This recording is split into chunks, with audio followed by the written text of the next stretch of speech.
Now, do you see the problem here as to why a lot of people don't know about sickle cell trait testing? The program pretty much starts in pregnancy. This is advertised for pregnant people. Now, if you're only targeting pregnant people, you're not going to get people who are planning to have children. You're not going to get people who are in the at-risk population coming to ask for a trait test because they may not even think it's available to them.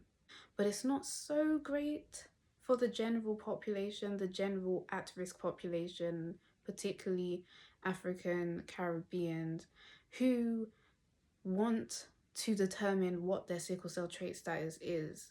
Like going to a corner shop and you're overwhelmed by the drink selection that they have, you're not actively going to go and find a drink that you're not looking for. Where I'm trying to go with that in regards to sickle cell and thalassemia trait testing outside of pregnancy, before pregnancy, is that, for example, if you're curious about whether you have the traits or not, or even if you haven't put any thought into trait testing, people aren't going to know that you can test for the sickle cell or thalassemia trait in your GP practice. And people are also not going to have it in mind to test for the traits if it's not being encouraged, if it's not being advertised, if they're not around people that have sickle cell or thalassemia.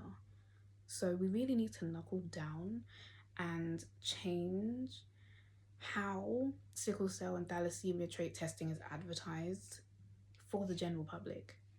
It's an out of sight, out of mind type thing. If you aren't thinking about it, if it's not being put in your face,